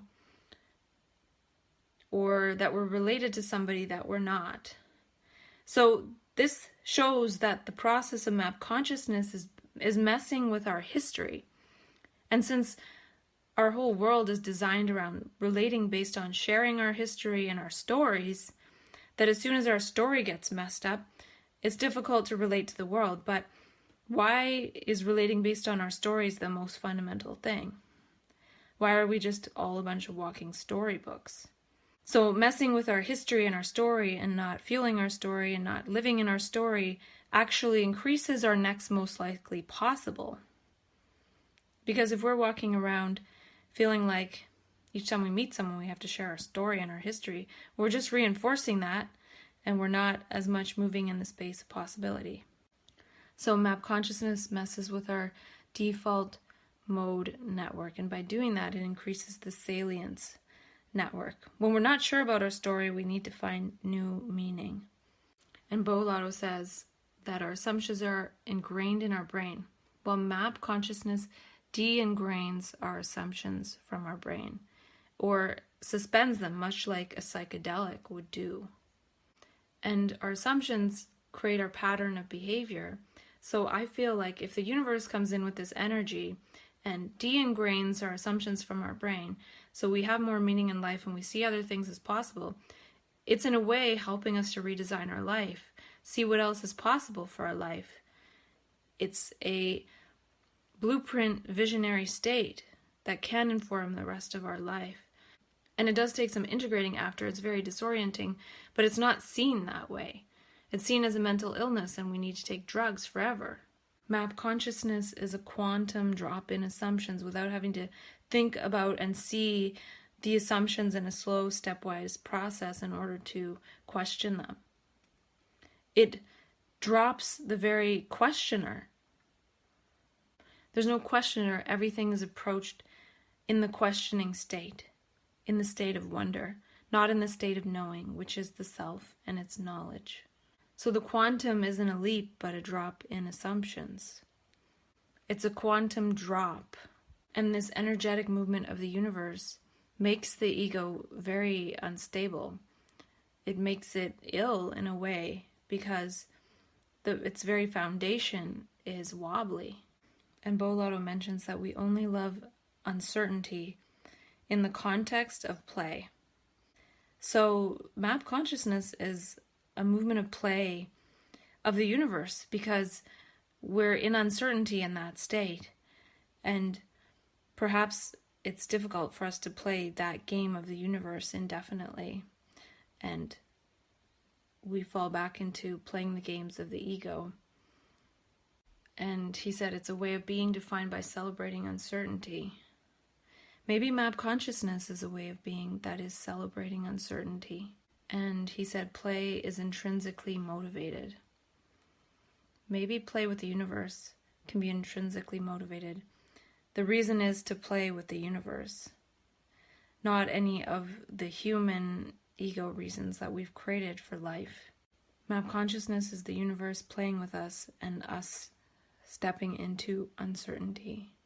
And Bolotto mentioned that what defines a great leader is how you lead others into uncertainty. And he said, lead by example, admit mistakes, and see quality in others. And I wonder if I'm leading others into the uncertainty of making meaning for oneself and not relying on the certain meanings of mental illness. Because the uncertainty of making one's own meanings could be rich. It could be a lot better. And it could be what makes us partly better. So can we make our own meaning and context out of these diverse, creative, perceptual experiences? This happens when volition drops. And what makes volition drop? That's uncertain. That's uncertainty itself. I want to read a couple quotes from the book, Stealing Fire. Really, really good book. I highly recommend it. And this one really stood out to me. They say, and while nation states have consistently sought to regulate external chemicals that shape consciousness, what happens when they attempt to regulate internal neurochemistry? If that sounds far-fetched, consider that elite athletes already submit biological passports to the World Anti-Doping Agency to confirm their unique baselines for hormones, blood profiles, and neurochemicals. If they fluctuate from that baseline without official permission, they are penalized and even brought up on criminal charges. In much the same way that regimes used to declare certain books subversive, it's not too much of a stretch to imagine government declaring certain brain chemistry subversive. A telltale combination of neurotransmitters coursing through your bloodstream could be enough to get you put on a watch list or worse. And I feel that's already what's happening in mental health, is that our internal neurochemistry is changing and we're punished for it through lifelong medication. So we go to those states non-volitionally. So he was saying that they try to regulate external things that put us into altered states like psychedelics. And people who go there non-volitionally or involuntarily, they get put on medications for life, saying that the person is mentally ill, when really they're probably very aware that one is going into a powerful state with different neurotransmitters, and if we figured out how to move and live in those ways, that the world would have to change. And we're put on a watch list, we're put on a psychiatric patient list, we're put in the mental health system and given all these memes of how we're defective and deficient because we go into these powerful brain states with no volition, no external substance, nothing. And another quote is, "An entrepreneur who glimpses a brilliant business model while dancing at a festival may need years to build the company that actually delivers on it. A musician who hears a fully formed symphony in her head doing a meditation retreat could take the rest of her life to become skilled enough to actually play it." So this is the same thing with map consciousness, where we go into these states and we have these visions and ideas, and it could take years to actually unfold that in daily life. But the thing is, when we're told it's a mental illness and not to make meaning out of those states, we don't necessarily work towards doing that. We just live in fear of those visionary states. And they said, it's fine that it takes so long if we anticipate it, but if we don't, it's demoralizing. So that's part of the demoralizing of map consciousness, is we feel everything needs to be done now and we can do it now, but we can't. It's impossible. It's a blueprint. And they say, a quote, "Most people overestimate what they can do in 1 year," Bill Gates once said, "and underestimate what they can do in 10. In bringing back ecstatic insights, it's critical that we cultivate the difference between the reach out and touch it immediacy of the deep now with the frustratingly incremental unfolding of the day to day." So can we use map consciousness to make the incremental unfolding of days into something of meaning making and creativity and not frustration? Our ecstatic insights turn into a life of meaninglessness and frustration because we're not given the tools to harvest this state and make meaning out of it and use it to design our life moving forward. And they mention in the book a story about John C. Lilly. And they say, after all this, Lilly came to see one overarching conclusion. What one believes to be true is true or becomes true within certain limits to be found experimentally and experientially. These limits are further beliefs to be transcended. In the province of the mind, there are no limits. So to me, that's related to what I've talked about with myself, of dropping what one feels, one believes, and not clinging on to it, because there's always further limits to be transcended. And the book shares a story about how John Lilly did a lot of LSD experiments on himself. And the next part points to this. They say, if he was right, there really are no limits to consciousness. Then the point is not to keep going until we've found it all, but to come back before we've lost it all. Because it really doesn't matter what we find down there, out there, or up there, if we're unable to bring it back to solid ground. So take it all in, but hold it loosely. And most critically, don't dive too deep. To sum up the exploration of these states, they say, it's not about you and it's not about now. Help us balance ego inflation and time distortion. Well, don't become a bliss junkie and don't dive too deep. Ensure that we don't get seduced by the sensations and informations that arise in altered states. And a couple of quotes from the book 1000 by Ramaji. He said, non-duality is like high voltage to the human body. Sudden shocks are not desired. Even in the carefully prepared vehicle, the distorting blast of the clear light can lead to mental imbalances. This is more likely if the seeker has attempted to storm the gates of heaven by using psychedelic substances. And it says, just watching the slow birth of self-inquiry in the 560s. In the 560s, the student is the moth attracted to the flame, but his egocentric instincts inform him to keep a safe distance. He wants to stay in control of his life. He wants to keep his world as he knows it's safe and intact. The sacred madness that will lead him to dedicate his life to this deadly, to the ego understanding is birthing. It does so subconsciously. It has not yet surfaced in his life. This is all as it should be, since once the step is taken into direct experience of the non-dual, there will be no looking back. There is no guarantee this exposure will work out well. As from a divine poison, symbolic limbs may be cut off. States of mind elsewhere labeled a type of insanity may arise. So I really like this book 1000 by Ramaji because it has a lot of this kind of stuff that I just read.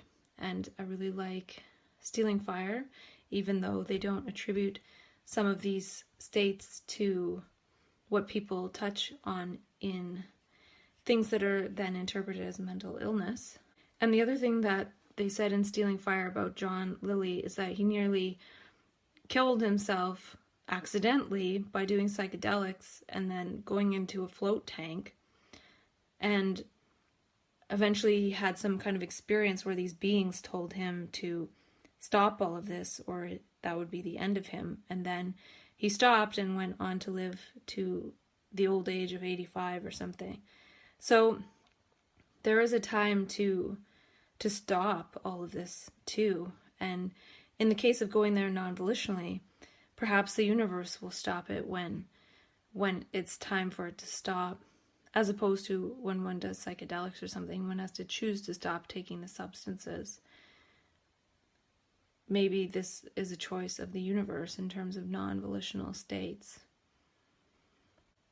So yeah, I've done some reading of late of things that I've discovered that extrapolate well to the context that I've been creating with myself in order to illustrate that there's a lot of similarities between that which is called mental illness and that which is called psychedelic experience or flow states or creativity or perception and so many different things. And I feel it's important to add these bits in order to facilitate that others might see themselves differently. A population of people who are told to see themselves in ways of being defective and being ill and all of this stuff. And I've done a lot of talking with myself and unfolding things for myself. So I really wanted to share some things that other people are unfolding that relate to everything that I've said to myself, to give it a little bit of a boost, because people like me need a boost, and it's difficult for us to sometimes even get through the day, let alone start to research into consciousness and neuroplasticity and flow states and creativity. I feel like I'm one of the fortunate ones, and I want to give back. So I'm not reading this stuff to infringe on copyright. I'm reading it to add some kind of value to a population that is seen a lot of times as having no value. So I hope people can appreciate that, because I don't know all the rules, but I do know for myself that when I was in the worst of it, I couldn't even read. I couldn't even see straight. I had to buy cheap reading glasses, different strengths depending on the day, from dollar stores in order to just read a page maybe from my doctor, let alone read books and things. So I'm trying to translate some of this into something that is easier to be able to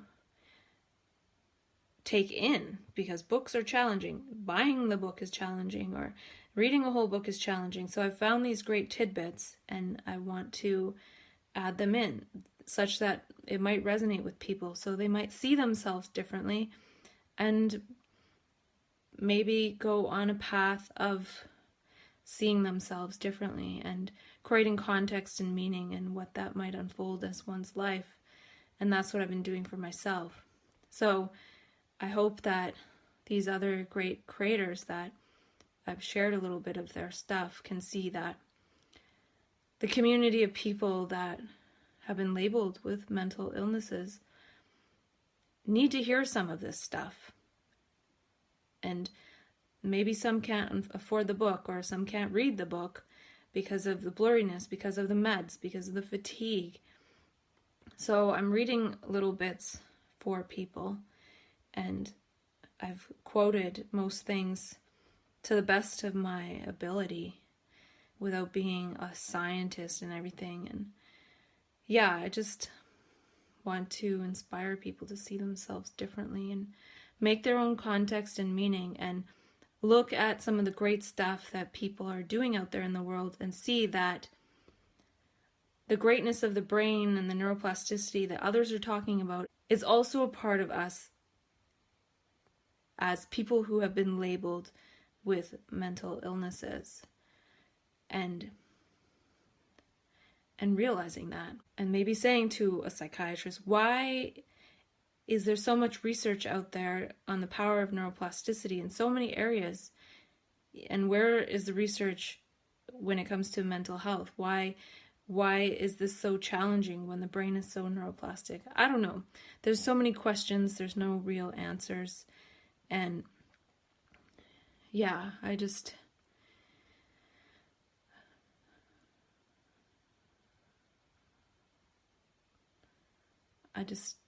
don't want people like me to believe they're defective, deficient, degenerating over time. I don't think it's true. And I hope that I've shared some bits that make it possible for seeing differently, seeing oneself differently. I want to read something that I extrapolated, and then that'll be it for today. And I've created quite a few videos today, so I'm really wondering, I've created all this context, I've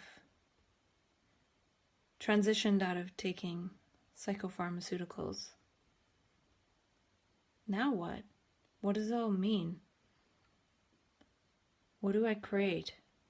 And perhaps now that I've created a life for myself that's medication free, I can go back to some of my original transformative experiences and really contact what it was that I wanted to create.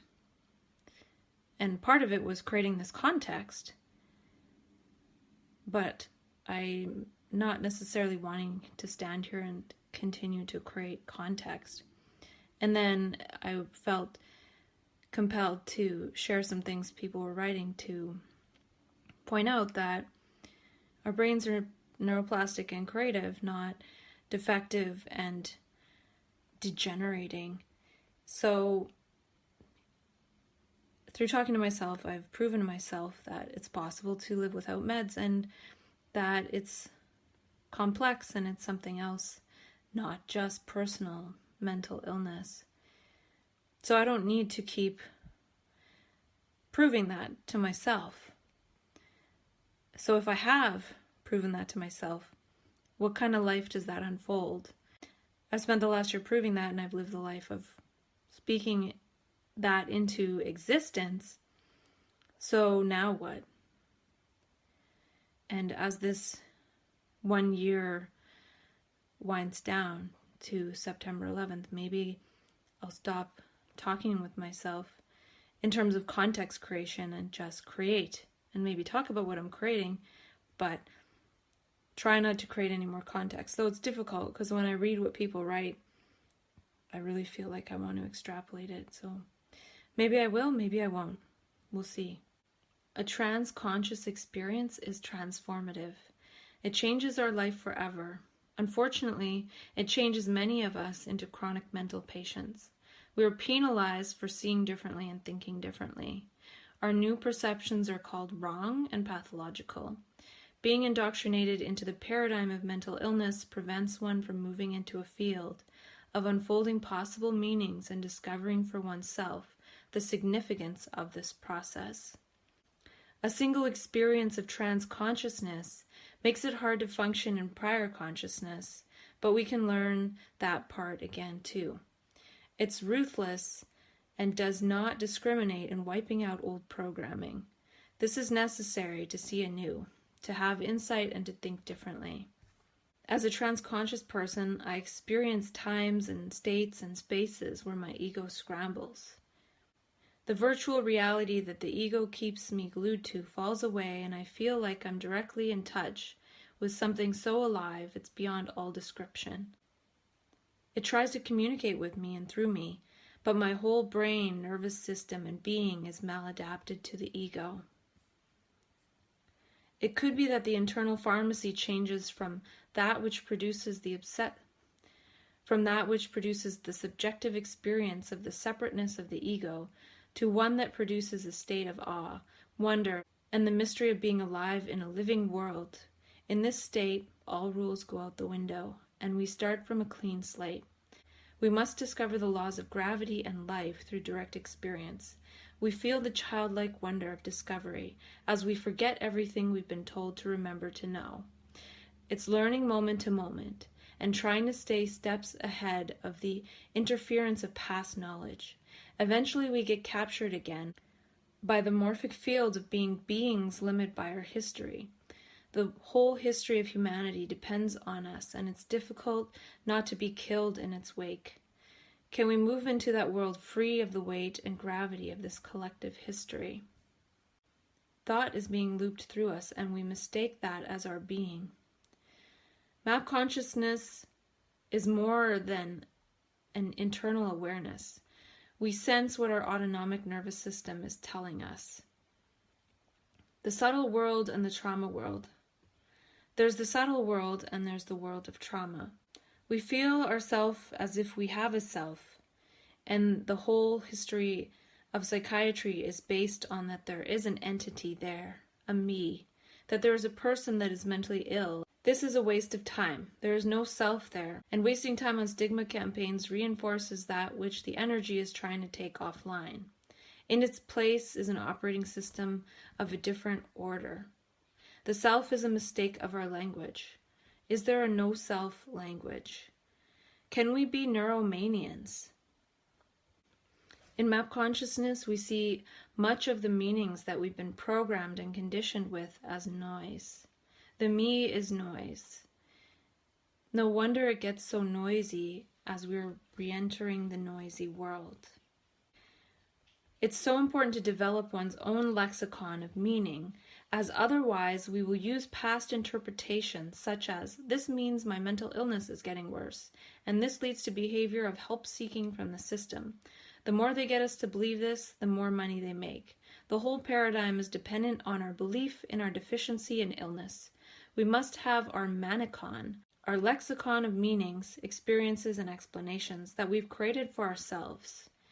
Otherwise, we experience our experience as mental illness as we've been conditioned to interpret it. They make all of our experiences fit that. This also predicts that anything will be interpreted that way in the future. The whole world is a type of hallucination, and in map consciousness, our mind is guessing in new and creative ways. If there is no objective reality, why are we medicating people for losing contact with an objective reality? We go from the predictive coding of the past to a perception mediated by creative coding. This is the creative code. In map consciousness, our brain is tracking and approximating reality in new ways. Maybe it's a closer approximation to something than our usual mode of operation. Maybe the world really is that meaningful and feels that alive.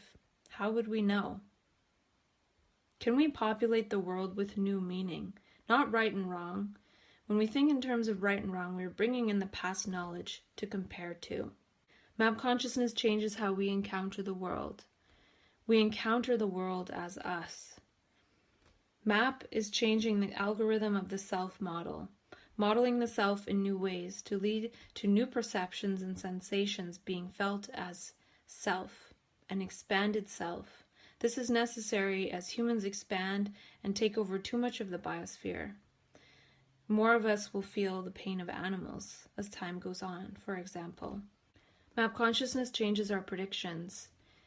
As we are creative, we are willing to be in uncertainty, create, and see what happens. We move more into quantum surprise. We aren't moving in an algorithm of prediction. Prediction is based on needing security and certainty.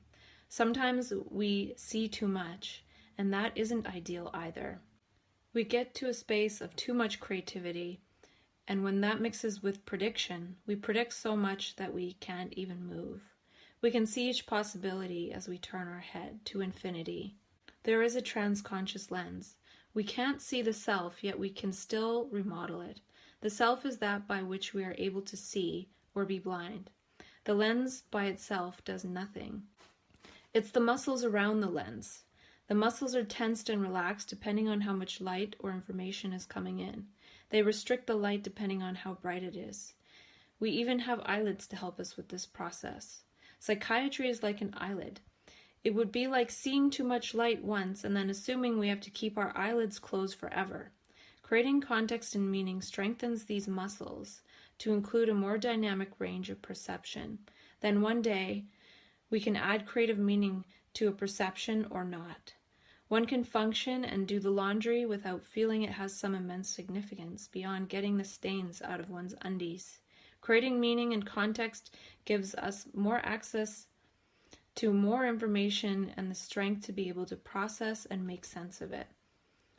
Can we be aware that we aren't a self, but a hierarchical model? Sometimes we're in a state of openness, sometimes we close to clean our clothes.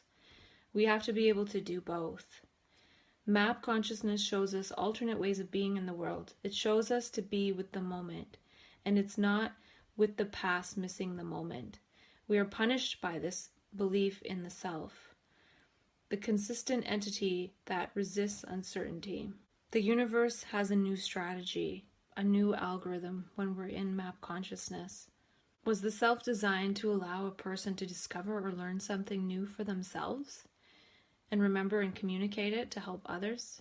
The self is supposed to be for this, but it's been hijacked for personal security, ego inflation, inflating itself instead of discovering itself, inflating its importance instead of learning what is important and significant. It has been looped. We've lost the feedback from the universe as we are lost in stories about the self. The self is for learning, period, not for learning about the self as an entity. It's not an entity. Psychiatry is trying to get that strategy back. The strategy of the self as an entity. Maybe there are better strategies that we can harvest from map consciousness. Strategies to remain creative, to walk the line between creativity and chaos. Chaos is necessary to change the way we've modeled the self. Can we learn the new language of map consciousness? Once we're in touch with that state, can we ever forget? Can we adopt a creative model of the self that comes into being moment to moment with no continuity? Map consciousness is helping us to learn another language of being by being in touch with every moment. It's the language of being in touch with every moment and making meaning out of that. So yeah, as usual, I have no idea what I'm talking about or why I'm talking. I'm just talking with myself, and I'm curious about what's next and what to create. What to create? That might be the question.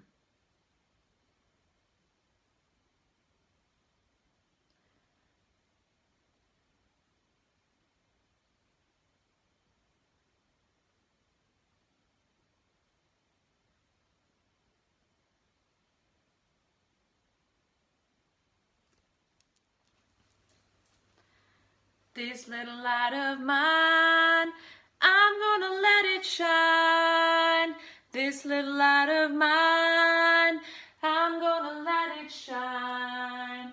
This little light of mine, I'm gonna let it shine, let it shine, let it shine, let it shine. This big light of mine, I'm gonna let it shine. This big light of mine, I'm gonna let it shine. This big light of my